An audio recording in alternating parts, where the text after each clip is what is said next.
জি sir. আচ্ছা, ঠিক আছে।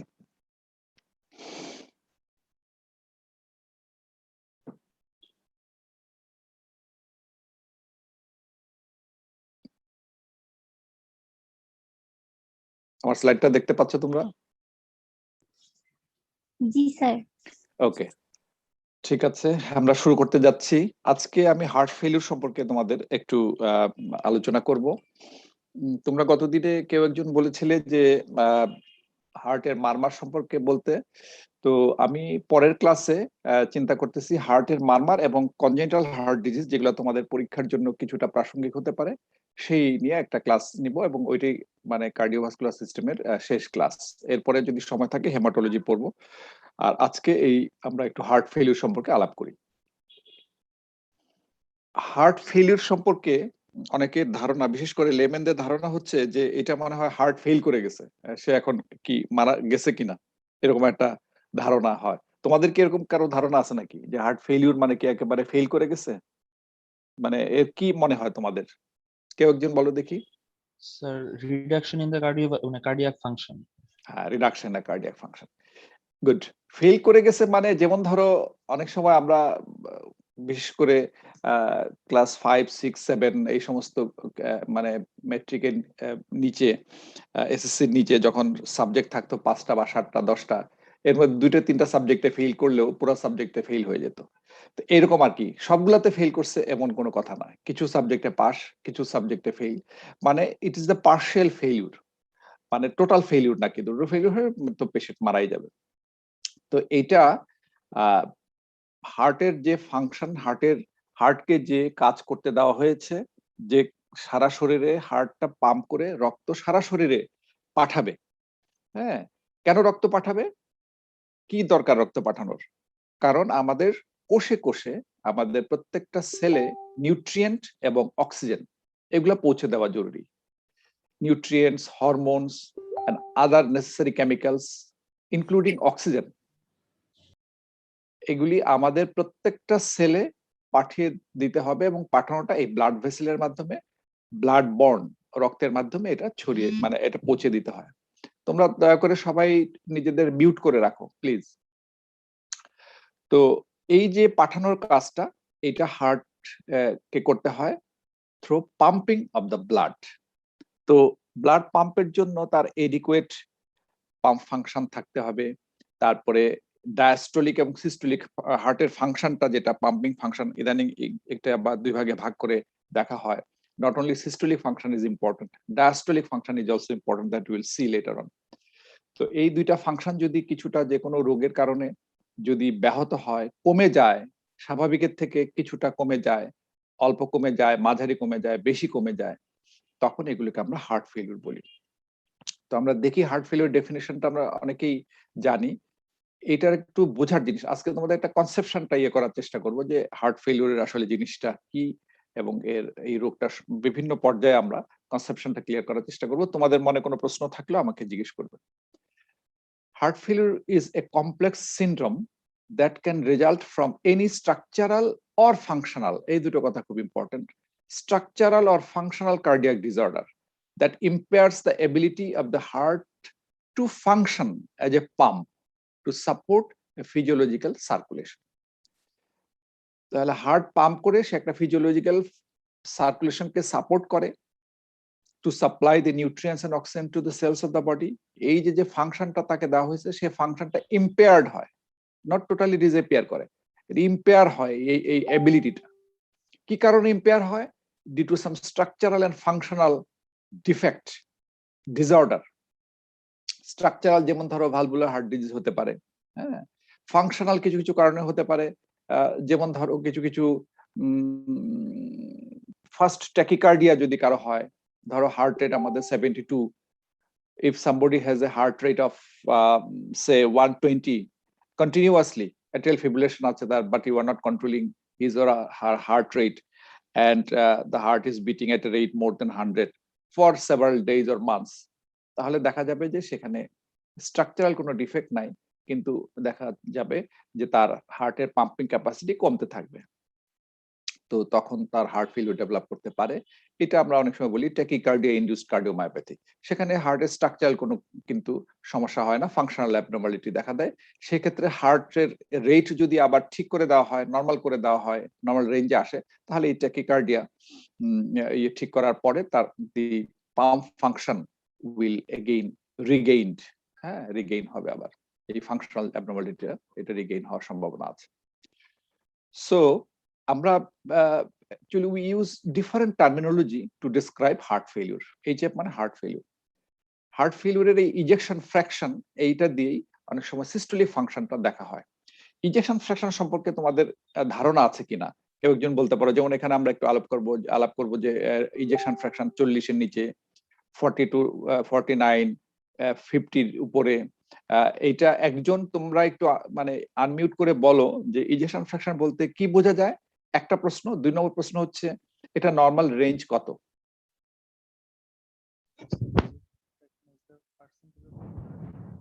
ফ্রম দ্য মানে স্যার মানে ভেন্ট্রিকলের যতটুকু ব্লাড আছে তার মধ্যে কতটুকু স্যার ইজেক্টেড হচ্ছে স্যার? এই পার্সেন্টেজটা। আচ্ছা, ঠিক আছে, এটা মোটামুটি ঠিকই বলছো। তো এটা নরমালি কতটুকু ইজেক্টেড হয়?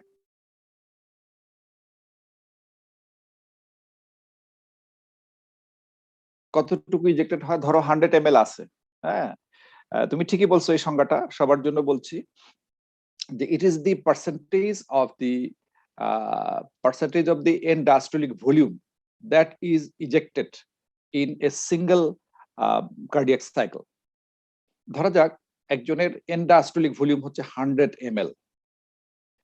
এখানে 100 ml এর মধ্যে যদি দেখা যায় স্ট্রোক ভলিউমটা 60 ml হয়ে যাচ্ছে এবং 40 ml থেকে যাচ্ছে as an end systolic volume, then প্রতি 100 ml end diastolic ভলিউমের মধ্যে যেহেতু 60 ml স্ট্রোক ভলিউম হচ্ছে, then the ejection fraction is 60%. That is, the heart is capable of ejecting 60 ml of blood per 100 ml of end diastolic volume. বোঝা গেছে তো? তো এটা নরমালি কত? নরমালি হচ্ছে 60%, 60% অর মোর। অনেকে মনে করে, অনেকে বলা হয় যে আপনার হার্টের মানে ইজেকশন ফ্র্যাকশন হচ্ছে 60%। তখন মনে করে যে হায় হায়, আমার তো 100% থেকে কমে মনে হয় 60% হয়ে গেছে। নরমালি তো এন্ডাস্ট্রিক ভলিউম যতটা থাকে পুরোটাই ইজেক্ট করতে পারে না, কারণ ভেন্ট্রিকল তো খালি হয়ে যেতে পারে না, তাই না? এটা যখন পাম্প করার শেষে কিন্তু একটা ব্লাড তার রিমেইনস ইন দি ভেন্ট্রিকল, যেটাকে আমরা বলি এন্ড সিস্টোলিক ভলিউম। এটা মনে রাখতে হবে। সো ইজেকশন ফ্র্যাকশন হচ্ছে যে it's the fraction of the end diastolic volume that is ejected as stroke volume by each ventricle কিন্তু দুইটা ভেন্ট্রিকলের আলাদা আলাদা ভাবে এই ফিগারটা, by each ventricle in each cardiac cycle. Normally it is 60%. তো এখানে দেখো, যখন এই ইজেকশন ফ্র্যাকশনটা 40 এর নিচে নেমে আসছে, ইটস বিলো 40%, তখন আমরা এটাকে বলি heart failure with reduced ejection fraction. ঠিক এইটা খেয়াল করো, heart failure with preserved ejection fraction. দেখো, হার্ট ফেলিউর যদি প্রিজার্ভড থাকে তারপরেও কিন্তু হার্ট ফেলিউর হতে পারে। এই হার্ট ফেলিউরটাকে আগে নাম দেওয়া হতো ডায়াস্টোলিক হার্ট ফেলিউর। একটু আগে আমরা বলেছিলাম যে হার্টের ফাংশনটা হচ্ছে সিস্টোল এবং ডায়াস্টোল দুটো ভাগে ভাগ করে আমরা বিশ্লেষণ করি। তো খুব রিসেন্টলি এই হার্টের ডায়াস্টোলিক ফাংশনটাও যে important in specially heart failure, এটা কিন্তু তারা মানে সায়েন্টিস্টরা বুঝতে পেরেছে। তো ডায়াস্টোলের ফাংশনটা হচ্ছে ডায়াস্টোলের সময় হার্টটা রিল্যাক্স করার কারণে তখন ব্লাডটা কিন্তু ভেন্ট্রিকুলে প্রবেশ করে। The blood enters into the ventricle when heart relax. If the heart cannot relax properly, then there will be inadequate blood that is coming to the ventricle. তার মানে হচ্ছে যে left ventricular end diastolic volume যেটা হওয়ার কথা ছিল সেটা কিন্তু কম হবে, স্ট্রোক ভলিউমও কম হবে। সেক্ষেত্রেও কিন্তু সমস্যা দেখা দিবে। কাজেই এই যে heart failure with preserved ejection fraction, যেখানে ইজেকশন ফ্র্যাকশন মোটামুটি ভাবে ভালো থাকে, যদিও নরমালের চেয়ে কিছুটা কম থাকে, সেই ক্ষেত্রেও হার্ট ফেলিউর হতে পারে, ইনএডিকুয়েট স্ট্রোক ভলিউম এবং ইনএডিকুয়েট কার্ডিয়াক আউটপুট হতে পারে, এবং এটাকে বলা হয় হেপপেপ, আর এটাকে বলে হেপরেফ। মাঝামাঝি একটা ক্যাটাগরি আছে, এটাকে বলা হয় heart failure with impaired or mid range ejection fraction. এটাকে এইটা heart ejection fraction in between 40 থেকে 49. Apart from this, there are other terminology as well, which is related to the time course. As for example, new onset heart failure or chronic heart failure, if it's chronic. The terminology related to progression, as for example, acute, stable, or worsening. Terminology related to location, right? Like left heart failure, right heart failure, or left and right failure, heart failure combined. We call it congestive heart failure. So these are the terminology we use to describe different types of heart failure. We must know that heart failure by itself is not a homogeneous platform of diseases. This is a heterogeneous combination of disorders that actually underlies in the umbrella of heart failure. The umbrella of heart failure, there are different subsets, different categories of heart failure. Left heart failure, right heart failure, acute heart failure, chronic heart failure, left heart failure, right heart failure, heart failure with ejection fraction, reduced ejection fraction, heart failure with preserved ejection fraction, impaired ejection fraction, এরকম। With this, হ্যাঁ বলো। সেটা কি মানে higher কোন limit আছে ejection ফ্র্যাকশনের বা রেঞ্জটা কত স্যার নরমাল? নরমাল রেঞ্জটা ধরো 55 এর উপরেই আমরা মনে করি, 55 এর উপরে থেকে 65 বা 70 পর্যন্ত হতে পারে। কিছু কিছু ধরো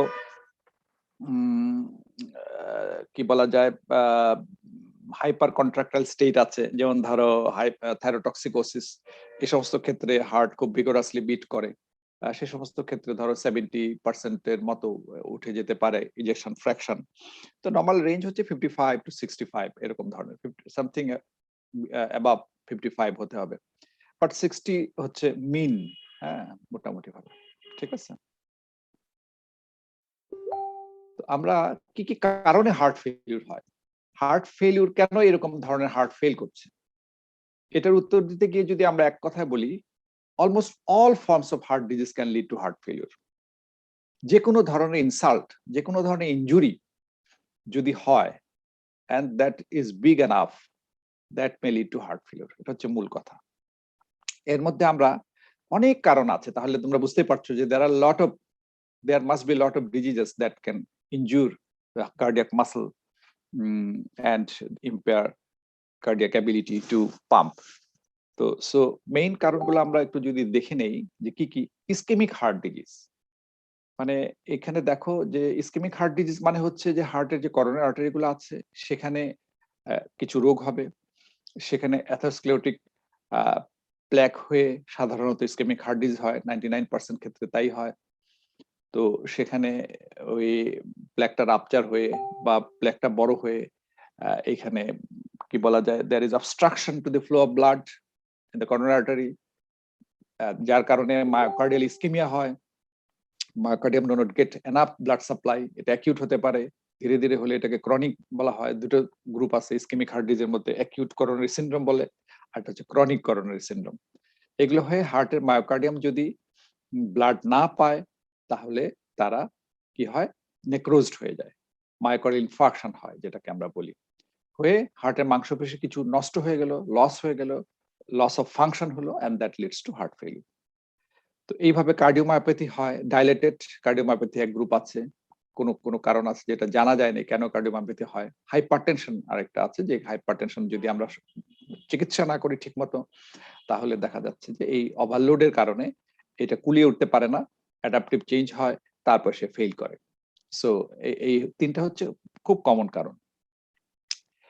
এছাড়া আরো কিছু কারণ আছে।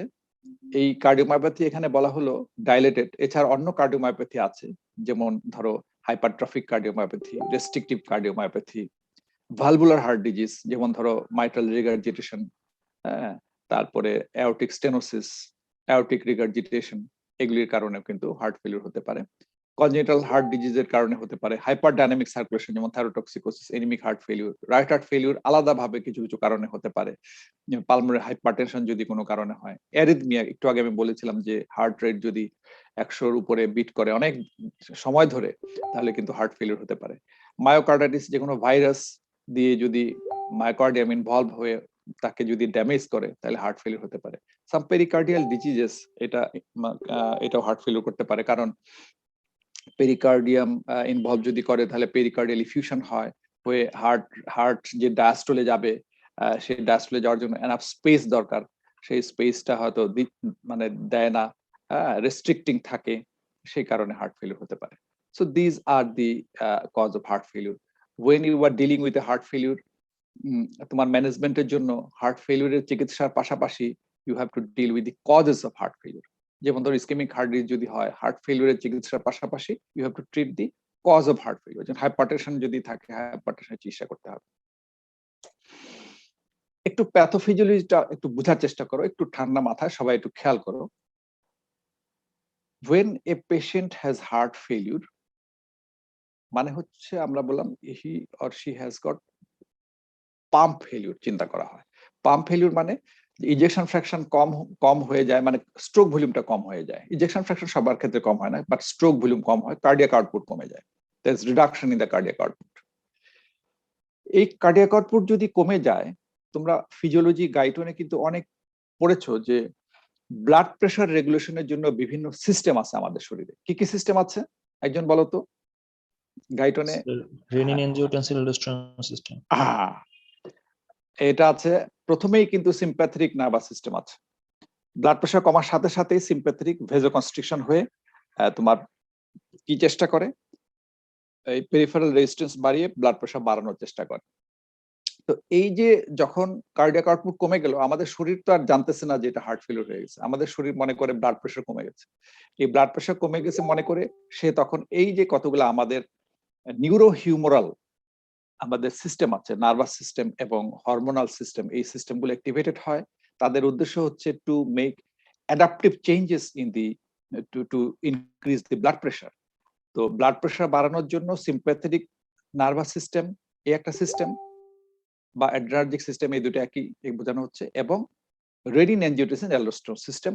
এবং ইদানিং বোঝা গেছে আরো একটা সিস্টেম, এটা হচ্ছে neprilysin inhibitor system, that I am going to discuss in the following slide. এই তিনটা সিস্টেম তোমার অ্যাক্টিভেটেড হয়। এর মধ্যে এই দুইটা সিস্টেমের কি ইফেক্ট হয় সেটা একটু দেখো। এই দুইটা সিস্টেম অ্যাক্টিভেটেড হয়, যে এই অ্যারো চিহ্ন উপরে দেওয়া আছে, মানে অ্যাক্টিভেটেড হয়, দুটো সিস্টেমের অ্যাক্টিভিটি বেড়ে যায়। বেড়ে যাওয়ার কারণে ভেজোকনস্ট্রিকশন হয়। রেনিন এনজিওটেনসিন অ্যালডোস্টেরন সিস্টেমের এটার কারণেও ভেজোকনস্ট্রিকশন হয়, এবং ইন এডিশন আরএএস সিস্টেমের কারণ অ্যাক্টিভেটেড হওয়ার কারণে সোডিয়াম এন্ড ওয়াটার রিটেনশন হয়, এবং যার ফলে ব্লাডের ভলিউম বেড়ে যায়, পেরিফেরাল রেজিস্ট্যান্স বেড়ে যায়, এবং এই কার্ডিয়াক আউটপুট যে কমে গেছিল সেই কার্ডিয়াক আউটপুটটা মানে বাড়িয়ে দিয়ে আমাদের শরীর এই একটা কম্পেনসেট করার চেষ্টা করে। So this are compensatory mechanism. কিন্তু এই কম্পেনসেটরি মেকানিজমটা চলতেই থাকে, কারণ কার্ডিয়াক আউটপুটটা নরমাল হয় না, এটা সবসময় কম থাকে, কাজে এই সিস্টেমটা অ্যাক্টিভেটেড হতেই থাকে। এই হতেই থাকে এর কারণেই এই যে অ্যাডাপটিভ চেঞ্জেস গুলা, এই অ্যাডাপটিভ চেঞ্জেস গুলা লিড টু ইনক্রিজ আফটারলোড। এই যেহেতু ভেজোকনস্ট্রিকশন হয়, আফটারলোডটা বেড়ে যায়। আফটারলোড বেড়ে যাওয়ার কারণে আসলে এটা আসলে ম্যাল অ্যাডাপটিভ হয়ে যায়। ম্যাল অ্যাডাপটিভ কথা অর্থ হচ্ছে যে আমরা অ্যাডাপ্টেশন করি ভালোর জন্য, কিন্তু ইন দ্য লং রান এটা দেখা গেছে যে আমাদের ক্ষতি করে, কারণ এই যে আফটারলোড বেড়ে যাওয়ার কারণে দেখা যায় যে হার্ট ফেলিউরটা কিন্তু আরো বেড়ে যায়। কারণ হচ্ছে কি, যে তুমি চিন্তা করো যে আফটারলোড বাড়া মানে হচ্ছে অ্যাওর্টা এবং অ্যাওর্টার ব্রাঞ্চেস গুলার রেজিস্ট্যান্স বেড়ে গেছে। তাহলে হার্ট এমনিতেই দুর্বল, সে এই রেজিস্ট্যান্সের এগেইনস্টে এমনিতেই পাম্প করতে পারতেছে না, তারপরে আরো রেজিস্ট্যান্স বাড়িয়ে দেওয়া হচ্ছে, তখন হার্টটা মানে এই রেজিস্ট্যান্সের এগেইনস্টে পাম্প করতে আরো বেশি তার কষ্ট হয়, এবং হার্ট ফেলিউর অ্যাগ্রাভেট করে। সো এই ভিশাস সাইকেলটা চলতে থাকে। This is the pathophysiology of heart failure. এটা বোঝা গেছে কিনা? Yes sir, yes. আচ্ছা, ওকে। তো আমরা যেটা বলছিলাম যে তিনটা সিস্টেমের কথা, এখানে এটা আরেকটু বুঝিয়ে দেওয়া হচ্ছে যে heart failure should be seen as an imbalance of neurohumoral system, এবং এর মধ্যে দুটো সিস্টেম হচ্ছে এখানে, মানে কি বলা হচ্ছে যে এখানে আমরা প্রথম থেকে শুরু করি। হার্ট ফেলিউর যখন হয় তার আগে কিছু ড্যামেজ হয়, আমরা যেটাকে বললাম ইসকেমিক হার্ট ড্যামেজ হতে পারে, আদার ড্যামেজ হতে পারে। এই ড্যামেজের কারণে হার্ট ফেলিউর হচ্ছে, তার সিমটম এবং সে প্রোগ্রেস করছে। এটার কারণে কিছু বেনিফিশিয়াল ফিজিওলজিক্যাল রেসপন্স হয়, যেটা হচ্ছে নেপ্রিলিসিন সিস্টেম, যেটা পরে বলছি। আর দুটো সিস্টেম আছে, রেনিন এনজিওটেনসিন অ্যালডোস্টেরন সিস্টেম এবং সিম্প্যাথেটিক নার্ভাস সিস্টেম, এই দুটো সিস্টেম অ্যাক্টিভেটেড হয়, যেটা আমি বললাম।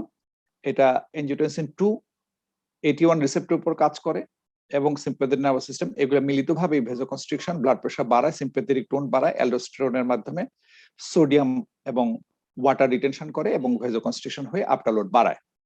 এবং এগুলো হচ্ছে একটু ক্ষতিকারক, প্যাথোফিজিক্যাল রেসপন্সটা আমাদের ক্ষতিকারক।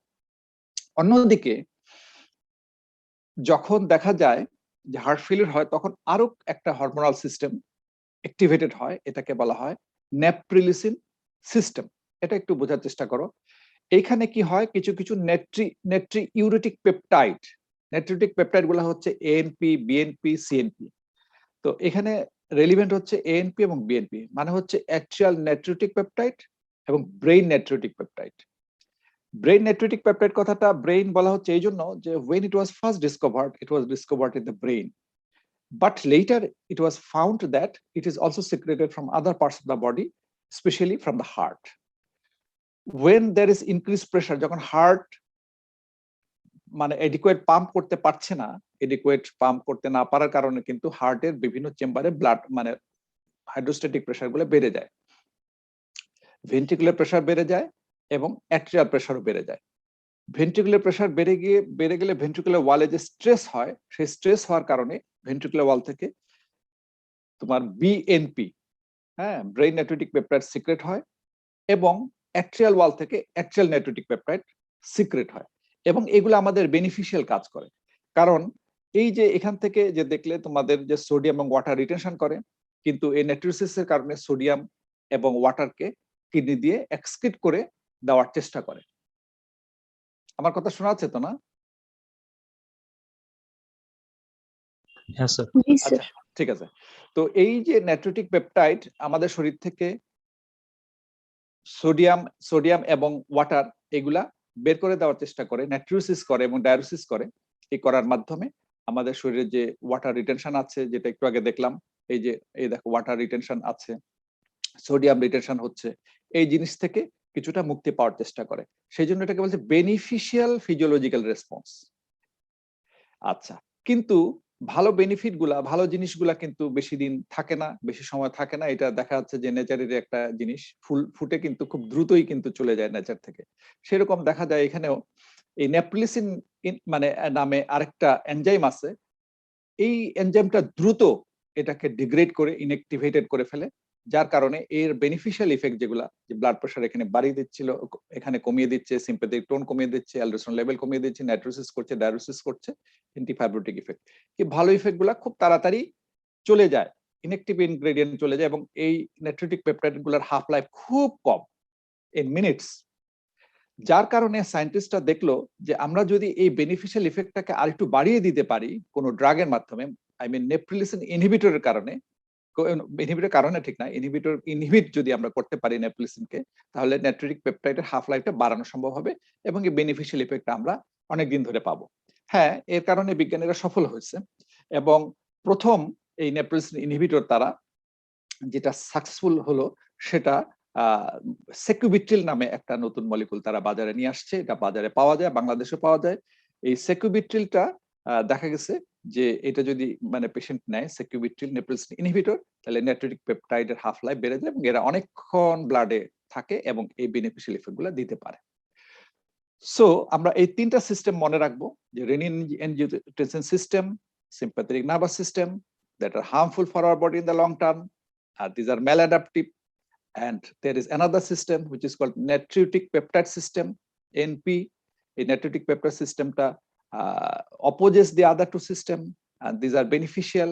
And drugs are actually designed on this neurohumoral imbalance. এই যে একটা ইমব্যালেন্স দেখানো হচ্ছে, যে এদিকে ক্ষতি এবং এদিকে কম, এটাকে ব্যালেন্স করা হয় এই ইনহিবিশনের মাধ্যমে। আমরা এখানে আরো ড্রাগ বের করেছি, রাস ইনহিবিটর। হ্যাঁ, এটাকে যদি ইনহিবিট করা যায় তাহলেও কিন্তু রোগীটার ইমপ্রুভ হবে। রেনিন এনজিওটেনসিন সিস্টেম ইনহিবিটর দুই রকম, একটা হচ্ছে এনজিওটেনসিন কনভার্টিং এনজাইম ইনহিবিটর, আর একটা হচ্ছে এনজিওটেনসিন রিসেপ্টর ব্লকার। স্যার, হ্যাঁ স্যার নেপ্রিলিসিন কি নাট্রিউরেটিক পেপটাইড? হ্যাঁ, মানে নেপ্রিলিসিন মানে সিস্টেমটাই হচ্ছে নেট্রিটিক পেপটাইড। নেপ্রিলিসিন ইনহিবিটরটা এটা না, নেট্রিটিক পেপটাইড হচ্ছে এএনপি বিএনপি, আর নেপ্রিলিসিন সিস্টেম হচ্ছে যে এটাকে যে ডিগ্রেড করে, এবং নেট্রিটিক পেপটাইড সবকিছু মিলে মানে নেপ্রিলিসিন সিস্টেমটা, কথা বুঝছো? এএনপি বিএনপি সিএনপি প্লাস নেপ্রিলিসিন, এই যে টোটাল সিস্টেমটা, এই সিস্টেমটাকে বলা হচ্ছে এনপি সিস্টেম। এর মধ্যে পেপটাইড আছে, তার ডিগ্রেড যে করে সে আছে, সবকিছু মিলে এই সিস্টেমটার নাম। বুঝা গেছে? তুমি কি বুঝতে পারলা না জি, বুঝতে স্যার। পারো নাই? ওকে, আচ্ছা। তো এইটা যেহেতু ক্ষতিকর, এইগুলাকে আমরা ব্লক করতে পারি, যেমন renin angiotensin system blocker use করলে পরে, এবং বিটা ব্লকার ইউজ করা হয়। এখন থেকে ধরো 15-20 বছর আগে বিটা ব্লকার আমরাও মানে যখন এমবিবিএস পাশ করি তখন বিটা ব্লকার ওয়াজ মানে studied, learned as a contraindication in heart failure, beta blocker. কারণ বিটা ব্লকার তোমরা জানো যে এটা অ্যানোট্রপিক, নেগেটিভ অ্যানোট্রপিক একটা ড্রাগ। কিন্তু এই নিউরোহিউমারাল সিস্টেমটা আবিষ্কার করার পরে, ঠিক আবিষ্কার বলা যায় না, বোঝা যাওয়ার পরে, এই সিম্প্যাথেটিক নার্ভাস সিস্টেমটা যেহেতু এটা ওয়ার্সেন করে, এবং এইটা যদি আমরা ব্লক করি তাহলে যেহেতু এটা হার্মফুল, পেশেন্টের বেনিফিশিয়াল ইফেক্ট পাওয়া যায় হার্ট ফেলিউর। সো এই দুটো সিস্টেমকে আমরা ব্লক করব এবং এই সিস্টেমকে আমরা অগমেন্ট করব। This is the fundamental treatment platform of heart failure. এই জায়গাটা তোমাদের কিন্তু একটু কনসেপশনটা ক্লিয়ার করতে হবে। তো এটুক বলার পরে আমরা ক্লিনিক্যাল অ্যাসেসমেন্টে চলে যাচ্ছি। ইউরোপিয়ান সোসাইটি অফ কার্ডিওলজি গাইডলাইনে এই হার্ট ফেলিউরের ডায়াগনোসিসের কিছু ক্রাইটেরিয়া দেওয়া আছে। এটা একটু দেখো যে heart failure with reduced ejection fraction requires 3 condition. এক নম্বর হচ্ছে symptoms typical of heart failure থাকতে হবে, যেটা আমি কিছুক্ষণ পরেই বলছি, তোমরা জানো অবশ্য। Science typical of heart failure এবং রিডিউসড ইজেকশন ফ্র্যাকশন, সোজা কথা যে science symptom of heart failure থাকবে, এবং একটা ইকো করব, ইকো করে ইজেকশন ফ্র্যাকশনটা 40% নিচে থাকবে, তাহলেই আমরা এই heart failure with reduced ejection fraction diagnosis করে ফেলতে পারবো। আচ্ছা, heart failure with preserved ejection fraction কিভাবে ডায়াগনোস করব? এখানে 4টা কন্ডিশন দরকার হয়। একটা হচ্ছে symptoms typical of heart failure, science typical of heart failure, যেটা আগের মতোই নর্মাল অর মাইল্ডলি রিডিউসড। আমরা একটু আগে দেখলাম যে একটু রিডিউস থাকতে পারে, যেমন 50% বলা হয়েছে উপরে, কিন্তু নর্মাল তো 60%, এই জন্য mildly reduced LV ejection fraction. এবং এখানে এলভি ইজ নট ডাইলেটেড, এখানে কিন্তু এলভি ডাইলেটেড থাকে কারণ এটা পাম্প ফাংশনের সমস্যা হয়, কিন্তু এখানে রিল্যাক্সেশনের সমস্যা হয়। হার্ট রাদার স্টিফ থাকে, শক্ত থাকে, হাইপারট্রফিক থাকে কোনো সময়, not dilated. This is very important. Heart dilated থাকে না। রেলিভেন্ট স্ট্রাকচারাল হার্ট ডিজিজ থাকে, যেমন এলভি হাইপারট্রফি থাকে, লেফট এট্রিয়াল এনলার্জমেন্ট থাকে, এবং ডায়াস্টোলিক ডিসফাংশন থাকে, এবং এখানে সিস্টোলিক ডিসফাংশন থাকে। এই যে দুইটা ব্রড ক্যাটাগরি, এই দুইটা ক্যাটাগরি অফ হার্ট ফেলিউর কিভাবে আমরা ডায়াগনোস করব সেই জিনিসটা এখানে তুলে ধরা হলো। আমরা একটু হেমোডাইনামিক্সটা খেয়াল করি, তোমরা সবাই একটু খেয়াল করো যে এখানে কি লেখা আছে, লেখাগুলো খেয়াল করো না, ছবিটার দিকে খেয়াল করো। দেখো এটাকে স্কিমাটিক্যালি আমরা যদি লেফট হার্ট রাইট হার্ট আলাদা করি, এটা দেখো লেফট ভেন্ট্রিকল, এটা লেফট অ্যাট্রিয়াম, এইখানের মাঝখানে লাংস আছে, এটা পালমোনারি সার্কুলেশন, পালমোনারি সার্কুলেশনের পিছন দিকে এটা হচ্ছে পালমোনারি আর্টারি, তার পিছনে আছে রাইট ভেন্ট্রিকল, তার পিছনে আছে রাইট অ্যাট্রিয়াম, ঠিক আছে?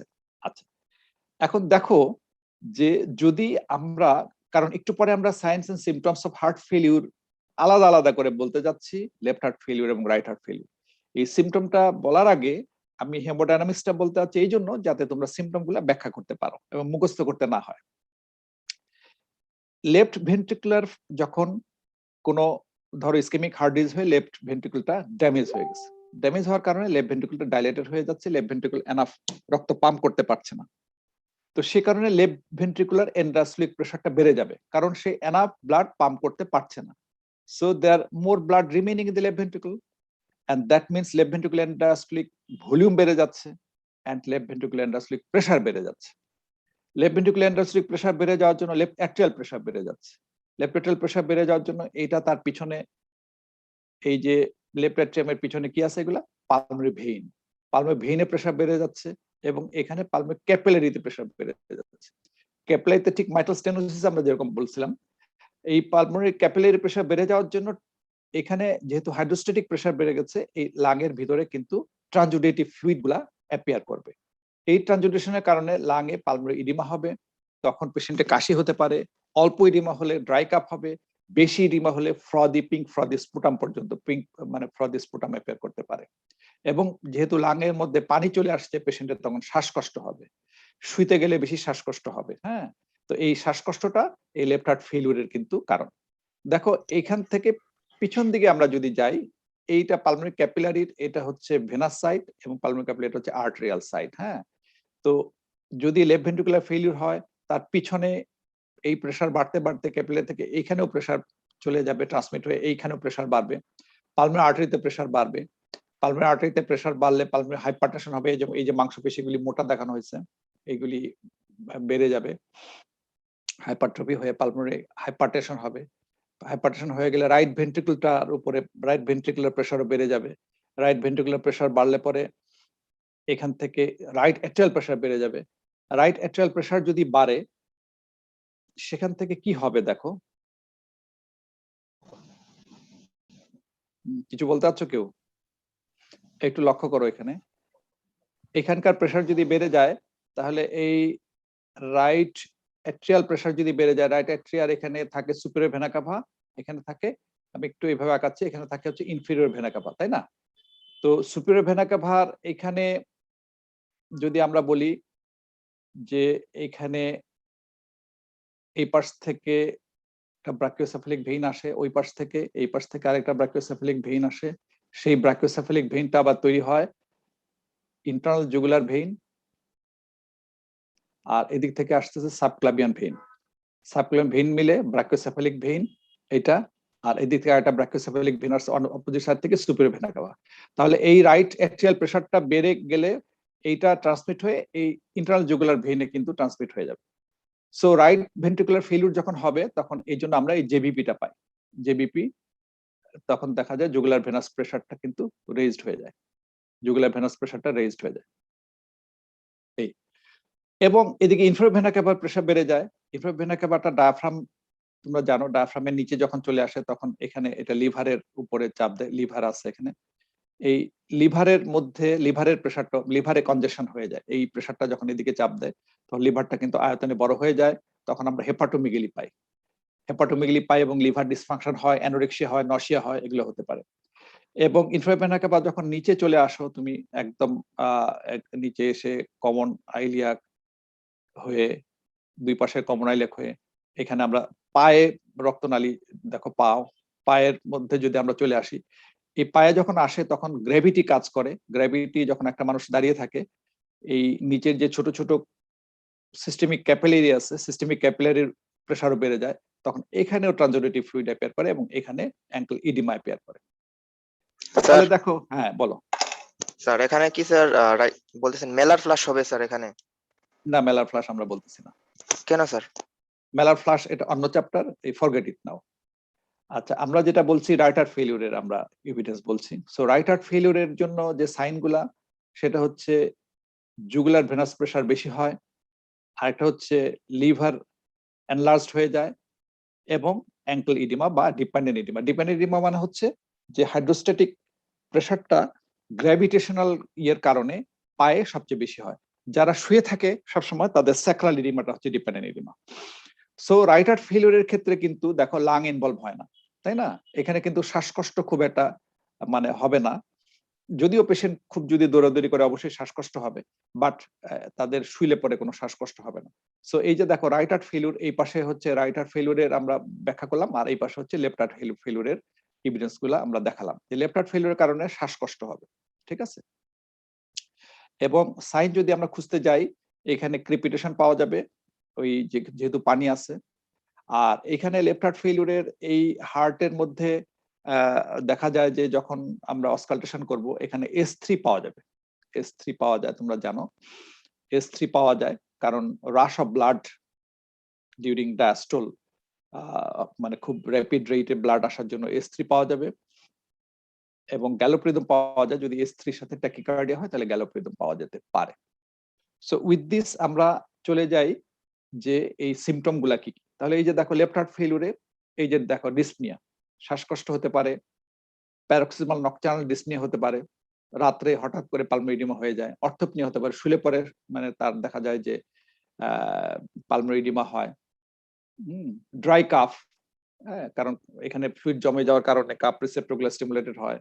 এটা অবশ্য মানে ফ্রদিসপুটামও হতে পারে যদি খুব বেশি পরিমাণ পালমোনারি এডিমা হয়। সায়েন্সের কারণ হচ্ছে ট্যাকিপনিয়া, কারণ পানি জমে যাচ্ছে লাংসে, ট্যাকিপনিয়া, শ্বাস ঘন ঘন ভাবে শ্বাস নিচ্ছে, রেসপিরেটরি রেট বেড়ে যাচ্ছে, তার শ্বাসকষ্ট হচ্ছে।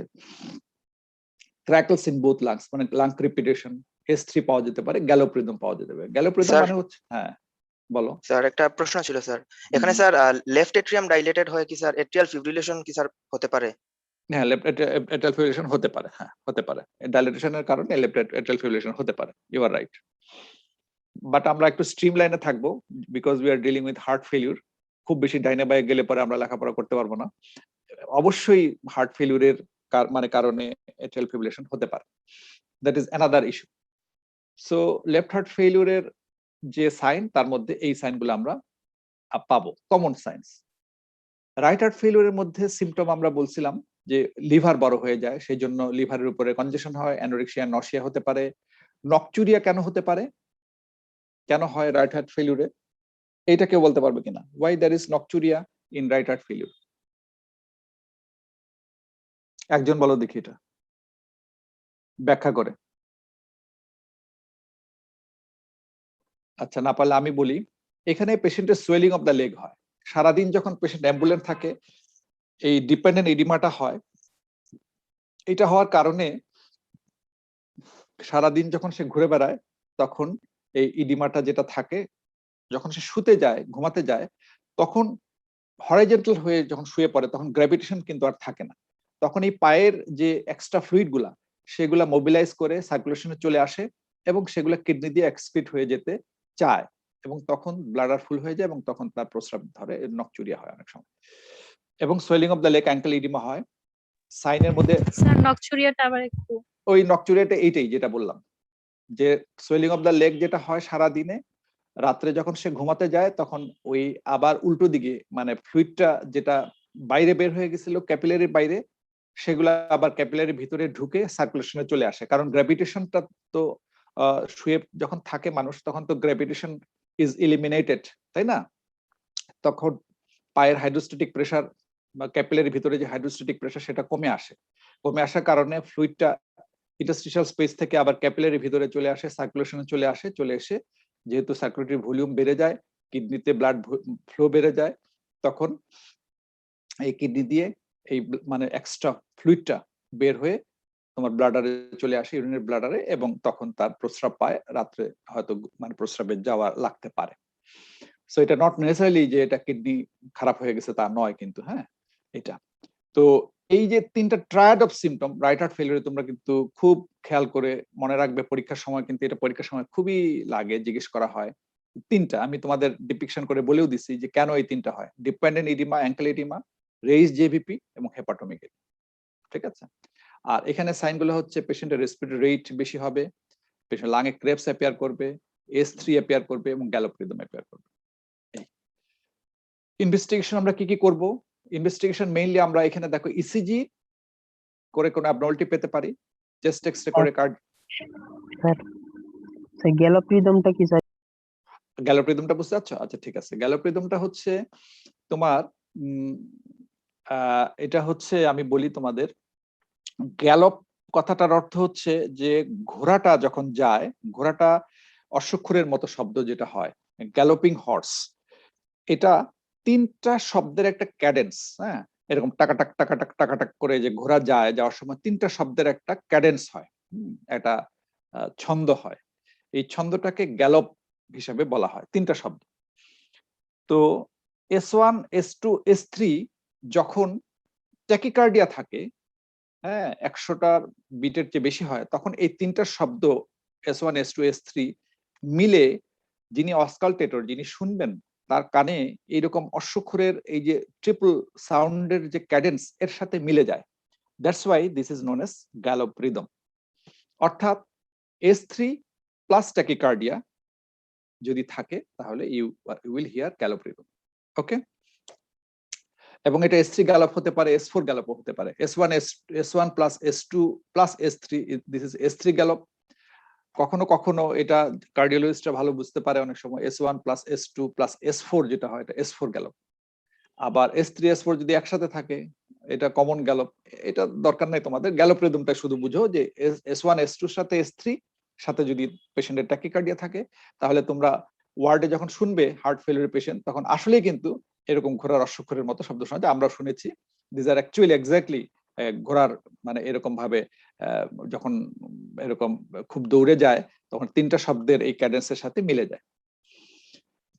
তো আমরা ইনভেস্টিগেশনের মধ্যে ইসিজি করব, চেস্ট এক্সরে করব, অনেক সময় কার্ডিওমেগালি পাবো, পালমোনারি এডিমা পাবো, ইসিজিতে ইসকেমিক হার্ট ডিজিজ বা অন্য এভিডেন্স পেতে পারি অফ কার্ডিয়াক ইনজুরি। আমরা বলছিলাম নেট্রিটিক পেপটাইড গুলো বেড়ে যায়, তার মধ্যে যে বিএনপি ব্রেন নেট্রিটিক পেপটাইড এটা বেড়ে যায়। তোমাদের পরীক্ষা জিজ্ঞেস করতে পারে হার্ট ফেলিউরে কোন জিনিসটা বেড়ে যায়, যেটা আমরা মাপতে পারি হ্যাঁ রক্তের মধ্যে, এবং এটা কিন্তু মার্কার অফ রিস্ক। এই তিনটা এবং ইকোকার্ডিওগ্রাফি, এই পরীক্ষাগুলো কিন্তু ডায়াগনোসিসের জন্য করা হয়, ঠিক আছে। আর উপরের গুলা জাস্ট আমরা করি হচ্ছে অনেক সময় রেনাল ব্লাড ফ্লো কমে গেলে পরে ক্রিয়েটিনিন এবং ইলেক্ট্রোলাইট বেড়ে যায়, ইউরিয়া বেড়ে যায়, এবং প্রিসিপিটেট করতে পারে হার্ট ফেলিউর এমন কিছু কিছু জিনিস আছে, যেমন এনিমিয়া আছে কিনা, সেটা এনিমিয়া কারেকশন করতে হবে, হার্ট ফেলিউর চিকিৎসা একটা অংশ। কখনো কখনো থাইরয়েড ফাংশন অ্যাবনর্মালিটির কারণে, থাইরোটক্সিকোসিসের কারণে কিন্তু হার্ট ফেলিউর হতে পারে। সেই জিনিসটা যদি ক্লিনিক্যালি মনে হয় দেন ইউ উইল ইনভেস্টিগেট। আমরা এখন ম্যানেজমেন্টে চলে আসছি। Management of acute pulmonary oedema, এটা পরীক্ষার সময় অনেক সময় খুব বেশি মানে জিজ্ঞেস করা হয়, মেডিকেল ইমার্জেন্সি। সংক্ষেপে বলতে গেলে এই পেশেন্টকে আমরা সিট আপ করে রাখবো, sit the patient up to reduce pulmonary congestion, কারণ শুলে পরেই কিন্তু তার শ্বাসকষ্ট আরো বেড়ে যাবে। এই জন্য তাকে প্রপড আপ পজিশন বা বসায় রাখতে পারো, সিট দ্য পেশেন্ট আপ। তাকে অক্সিজেন দিব, হাই ফ্লো হাই কনসেন্ট্রেশন। তাকে নাইট্রেট দিব, হ্যাঁ নাইট্রেট দিব, যেমন আইভিজিটিএন দেওয়া লাগতে পারে। দিলে কি হবে, ওই যে কমে যাবে, তোমার আফটার লোডটা কমে যাবে। আফটার লোড কমে গেলে পেশেন্ট কিন্তু তখন মানে পেশেন্টের যে ভেন্ট্রিকল সেটা এমটি করতে পারবে, তার কার্ডিয়াক স্ট্রোক ভলিউম বাড়বে, কার্ডিয়াক আউটপুট বাড়বে। Just reduce afterload. Administer a loop diuretic such as frusemide 50 to 100 milligram IV দেওয়া হয়, বোলাস ডোজ, তারপরে মেনটেন করা হয়। যেহেতু পালমোনারি এডিমা আছে, ডায়ালিসিস করলে পরে রিলিভড হয় পেশেন্ট তার শ্বাসকষ্ট থেকে। ক্রনিক হার্ট ফেলিউরের ম্যানেজমেন্টে আমরা এখানে দেখো, management is aimed at relieving symptoms, prevention and control of disease leading to cardiac dysfunction and heart failure, retarding disease progression এবং improving quality and length of life. এগুলো হচ্ছে উদ্দেশ্য। এই কয়টা ভাগে ভাগ করা হয়, general measures, drug therapy, treatment of the cause, device. এগুলা বইতে পড়লে বুঝতে পারবে। আমি আসলে তোমাদের একটু কনসেপশনটা ক্লিয়ার করার জন্য বেশি সময় আমি নিয়ে নিলাম।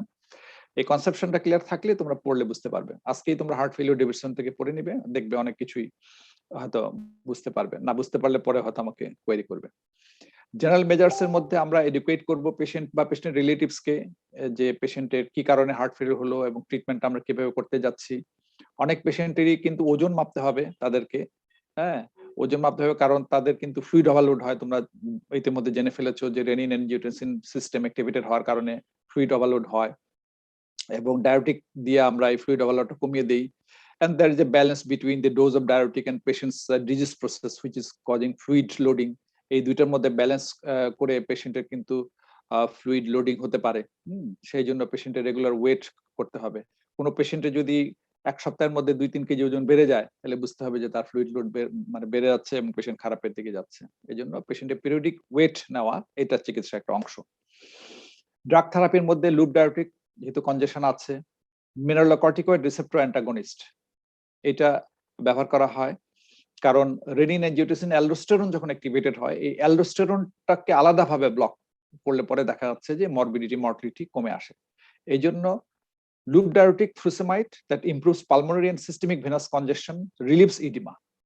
আর অন্যদিকে অ্যালডোস্টেরনটা যদি ব্লক করি, যেটা রেনিন এনজিওটেনসিন অ্যালডোস্টেরন সিস্টেমের একটা অংশ, বাই স্পাইরোল্যাকটোন অর ইপ্লেডেনন, এই দুইটা মলিকুল দিয়ে অ্যালডোস্টেরনটাকে আমরা ব্লক করতে পারি। This causes survival benefit in severe left ventricular systolic dysfunction. তাহলে এখানে দুইটা মলিকুল বললাম। RAS blocker, renin angiotensin aldosterone system ব্লকারের মধ্যে অ্যালডোস্টেরন ব্লকার এখানে আসছে, আর রেনিন এনজিওটেনসিনের মধ্যে এখানে আরো দুইটা ব্লকার আছে। একটু আগে আমরা বলেছি যে এনজিওটেনসিন কনভার্টিং এনজাইম ইনহিবিটর অথবা এআরবি, এনজিওটেনসিন রিসেপ্টর ব্লকার, এই দুটোই রাস blocker. inhibits neurohumoral activation and thereby preventing peripheral vasoconstriction and salt and water retention due to aldosterone release. যেটা অলরেডি আমরা ডিসকাস করেছি এগুলা। নেপ্রিলিসিন ইনহিবিটর, এটা আমরা বলেছি the only class, drug class যেটা এই আবিষ্কার করা হয়েছে এবং প্রথম ড্রাগ ব্যবহার করা হয়েছে মার্কেটে আছে, এটা হচ্ছে সেকিউবিট্রিল। এটা নেপ্রিলিসিন ইনহিবিটর। হ্যাঁ, নেপ্রিলিসিন একটা এনজাইম যেটা নেট্রিটিক পেপটাইডকে কি করে, ডিগ্রেড করে তাদেরকে ইনঅ্যাক্টিভেট করে ফেলে। কিন্তু আমরা এই নেট্রিটিক পেপটাইড গুলার অ্যাক্টিভিটি আমরা চাচ্ছি, যার কারণে নেপ্রিলিসিন ইনহিবিটর আমরা ব্যবহার করব, তাতে করে এই নেট্রিটিক পেপটাইড গুলা ব্লাডে দীর্ঘ সময় ধরে থাকবে। সো এই সাকিউবিট্রিল একটা neprilysin inhibitor that is used in combination with ARB, ভালসার্টান।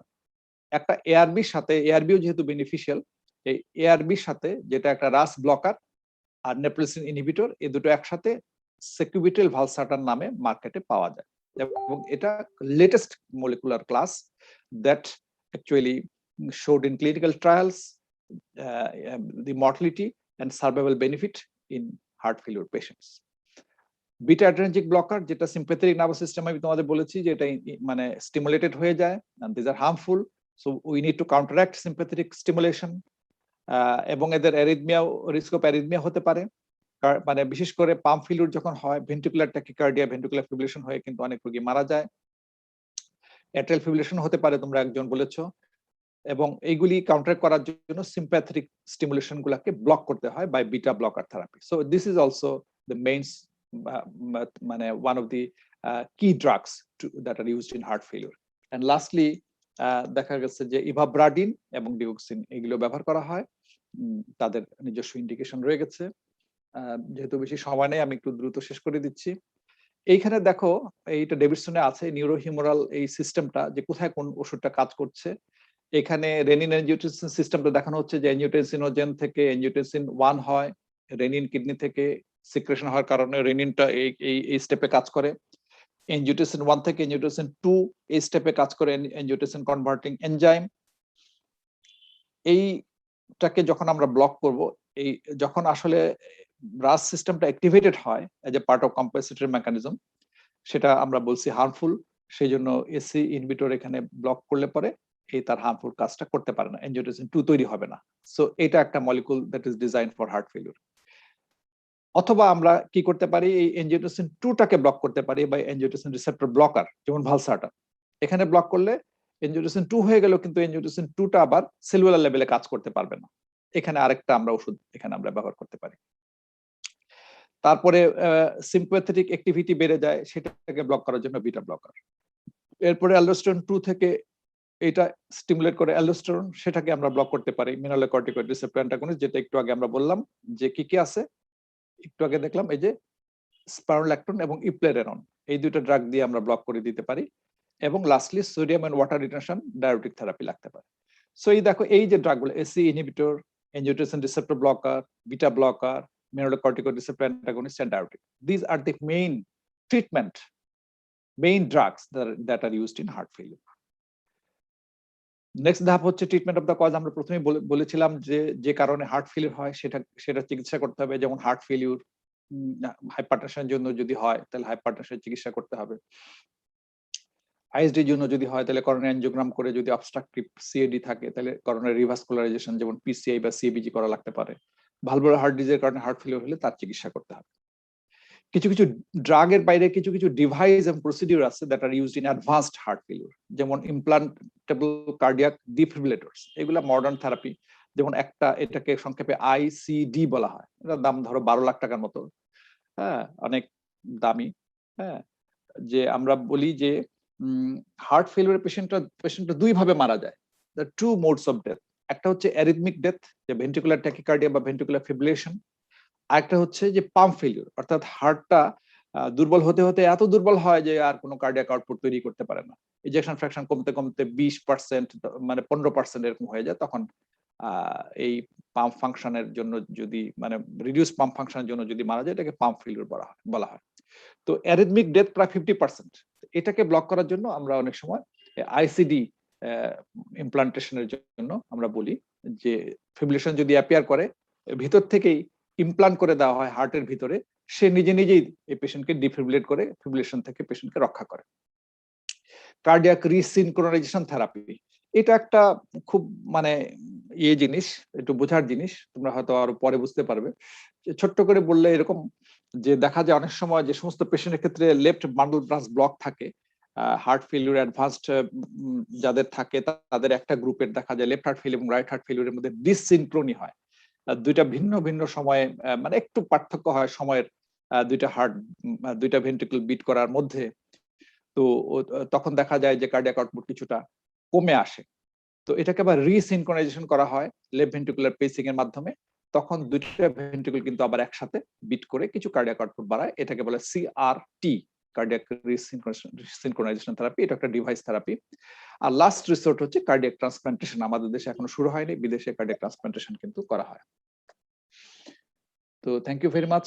10টা বেজে গেছে, একটা দুটো প্রশ্ন যদি নিতে চাই নিতে পারবো, দু একটা প্রশ্ন যদি করতে চাও, otherwise I will finish here. Sir chronic heart failure ক্ষেত্রে মানে ডায়াবেটিক্স যেটা ইউজ করা হচ্ছে ওইটা স্যার মানে এটা যে অ্যাডভার্স এফেক্ট গুলো আছে এই জন্য স্যার আমরা কতদিন পর্যন্ত এটা ইউজ করতে পারবো একটানা, বা মানে পরবর্তী ফলো আপ কতদিন পরে দরকার হয়? It depends on particular patient. তোমার ডায়াবেটিক থেরাপি হচ্ছে দেওয়া হয় যে পেশেন্টের ফ্লুইড রিটেনশনের জন্য, কথা বলছো না, সল্ট এন্ড ওয়াটার রিটেনশনের জন্য। এখন পেশেন্টের ইডিমা যতদিন থাকবে, পেশেন্টের যতক্ষণ লেফট ভেন্ট্রিকুলার মানে ফেলিউর বা পালমো ইডিমা যতক্ষণ থাকবে, বা অ্যাঙ্কেল ইডিমা, শরীরের সোয়েলিং যতক্ষণ থাকবে ততক্ষণই এটা দিবা। যখন দেখা যাবে যে তার সোয়েলিং ডিসঅ্যাপিয়ার করে গেছে, তখন ধীরে ধীরে কমিয়ে দরকার হলে অনেক সময় বন্ধ করে দিবে। বন্ধ করে দিয়ে আবার রিঅ্যাপিয়ার করলে অল্প ডোজে দীর্ঘদিন চালাতে হবে। So patient to patient very করে এই